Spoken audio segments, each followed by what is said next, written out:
It's hard to believe, but it looks like one of Meghan's very close pals has blasted a very British tradition. But why? Hi, good morning, Neil Sean here in the very heart of London. Nice to have your company today as ever, and welcome one and all. We've gone over 164,000 subscribers. Honestly, truly, thank you. Can't believe you're a glutton for punishments. Honestly, nice to have your company though, truly, and welcome one and all. Do say hello to all our fellow subscribers. It's nice to see you, our big community now. And as I say, we do have a few initiation stuff. I'm a big fan of Horlicks, not sponsored by the way, but people who know me now know that. So you've got to try it if you haven't tried it, yeah. Over though to your breaking roll story of the day. This story has real serious connotations because if you remember a few years back now, the editor of Vogue, yes, Edward Enninful, he invited Meghan, which was not as glorious as it was portrayed if you read the book Revenge by Tom Bower. There were a lot of problems around that, as there always is with any story relating to the former royal.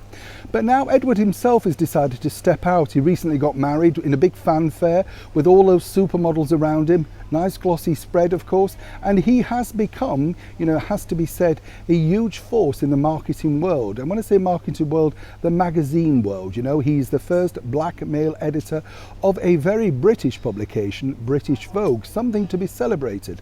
And really, you know, I do think he's done incredibly well, you know, whichever way you look at it. I'm not bothered about putting, you know, sort of posters on things. What I do think is the best person gets the job, and ultimately then it's up to you to make sure you make a success of it. So you would have thought that he would have basked into the delight of being that very first person to do that, you know. But oh no, they can never really move away from the problems, can they? You know, but whichever celebrity they are, and let's face it, he feels he's now a celebrity as the main editor of that wonderful magazine. You know, he's decided to come out and say that he's often racially profiled when he comes out to look for a cab. Black cabs in London, that's right, yes. He apparently has to get his assistant to flag the cab down for him because he simply won't stop.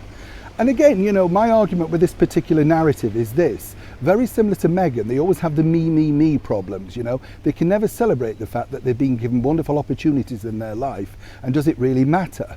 The bottom line is this, you know, we all get racially profiled wherever we are, trust me, you know, it doesn't matter where you are, what skin colour you've got, people make quick assumptions and decide. I've had black cabs that won't stop for me simply because they're on the wrong way, they don't want to pick you up, the fare's not big enough, you know, but am I crying into it? No. So Edward, man up. But the bigger problem is this. Of course, he's decided to come out with this huge statement, which of course creates a lot of divide, because he's got an autobiography to publish. Oh yes, he's ready to plug it, it's out next week. And more importantly, of course, he couldn't do it by having a positive story, a positive spin on the success that he's now enjoyed, the fabulous wealth and the status that he has as the editor of British Vogue. No, he goes for the very easy mantra of creating division and substirring it, stuff like that.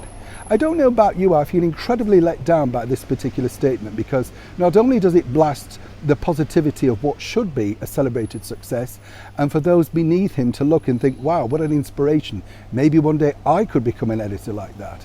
Oh no, he's also then decided to blast the whole institution of a much loved brand, the British black cabbie. So basically what are you saying is, if they're coming along the road and they see you, they don't stop. I don't know about you, but due to the cost of the cab fares, I'm kind of glad right now. But whichever way you look at it, it seems that Meghan's pal, as ever, has tainted something that should have been very positive, all in the name of trying to get people to buy his autobiography. And let's face it, who would now want to do that? Neil Sean in the very heart of London.